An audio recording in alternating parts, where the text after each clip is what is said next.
Mathias Pierglas. Bonjour Jean-Philippe Denis. Mathias Pierglas, vous êtes maître de conférence à l'université Gustave Eiffel et vous êtes membre de l'IRG, l'Institut de recherche en gestion. Vous venez de publier dans la Revue française de gestion, donc dossier spécial consacré à la fiction. Voilà.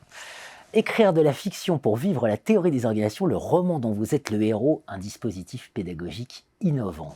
On va parler renouvellement de la pédagogie par la fiction ensemble. Exactement. Alors peut-être, premier point, comment on en vient à mobiliser la fiction, cette idée qu'il faut mobiliser la fiction pour renouveler la pédagogie? Alors c'est une longue histoire, mais il se trouve que depuis toujours, en fait, j'ai travaillé avec des exemples qui venaient de la fiction, que ce soit des films, des séries, des BD, des romans aussi, bien sûr, parce que le support écrit est important.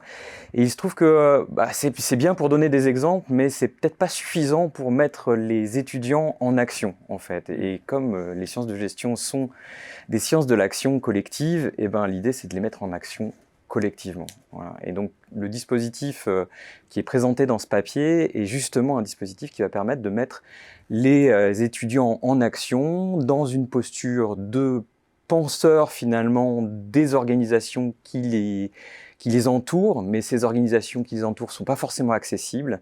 Et donc pour cela, on va leur faire écrire en fait de la fiction. Et donc c'est tout ce dispositif-là que je décris dans le papier. Et là, vous prenez un dispositif très connu, et notamment, moi, j'ai beaucoup pratiqué jeune, à savoir le roman dont vous êtes le héros. Alors, c'est très connu pour notre génération, mais ça l'est beaucoup moins pour les étudiants d'aujourd'hui. Ce sont donc des romans, on fait écrire en collectif, donc par une petite équipe de 5 ou 6 étudiants, des romans dont vous êtes le héros, qui consistent en fait à écrire une histoire, en fait plusieurs histoires dont le lecteur va choisir les alternatives scénaristiques qu'il souhaite. Et donc c'est très très propice à l'étude des organisations et du management, parce qu'effectivement quand on prend une décision, quand le lecteur prend une décision, il va pouvoir observer quels sont les effets de cette décision dans le cadre de ces organisations de fiction qui ont été créées par les étudiants. Ah oui, ça c'est extrêmement intéressant. Ça passe par un atelier d'écriture créative. Exactement. Alors ça vient de plein de choses, à la fois des ateliers de conception innovante que j'ai l'habitude d'encadrer, etc., mais aussi de l'écriture créative qui tient plus de l'oulipo que de l'écriture, des ateliers d'écriture traditionnelle. L'idée, c'est d'être capable de mettre les étudiants dans une posture d'écrivain, ce qui n'est pas du tout simple, parce que les étudiants qu'on a en master dans les IAE, ils sont à la fois créatifs, mais sans le savoir. C'est-à-dire qu'on leur demande de converger tellement souvent que globalement, ils ont du mal à sortir du cadre et aller imaginer. Et donc l'exercice de la rédaction où on imagine ce que pourraient être nos vacances de rêve, et ça ne se passe pas du tout. Alors vous dites dans les IAE, mais dans les écoles pareil, voilà. C'est pas spécifique, mais c'est ça qui est très intéressant dans votre papier, c'est quand même que finalement ça répond à des attentes de managers. Et oui, effectivement, parce qu'on attend du manager qu'il soit capable de prendre des décisions, d'agir dans une situation qu'il connaît ou qu'il ne connaît pas trop, voilà.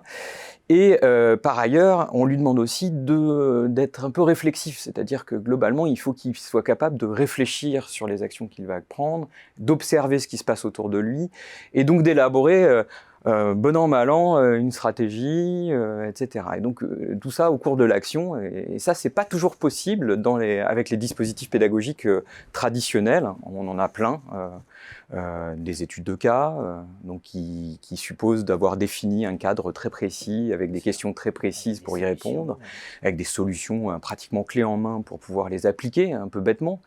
Et donc la nécessité quand même pour le manager, c'est de passer d'un apprentissage en simple boucle, où il va juste appliquer les règles, par exemple, ou les recettes de travail qu'on va lui avoir données auparavant, mais plutôt de dire, voilà, aujourd'hui, les règles, elles sont bien, mais peu adaptées, et donc je vais être capable de renouveler les règles. Et tout ça, le fait d'écrire de la fiction et donc de partir dans l'imaginaire, ça permet justement de sortir de ce cadre un peu traditionnel un peu restreint hein, qu'on peut aborder dans les exercices traditionnels qu'on fait en gestion. Ouais. Bien sûr, et évidemment, l'étape suivante, c'est la fiction finalement, peut-être pour renouveler la recherche aussi. Exactement.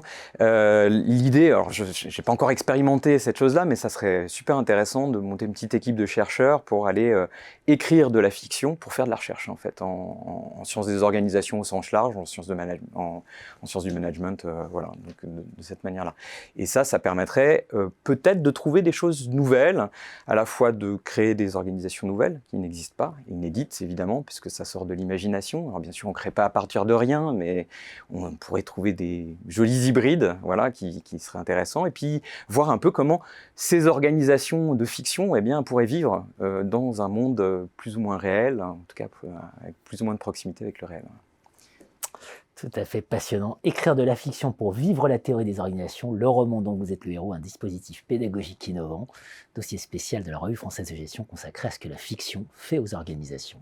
Merci Mathias. Merci.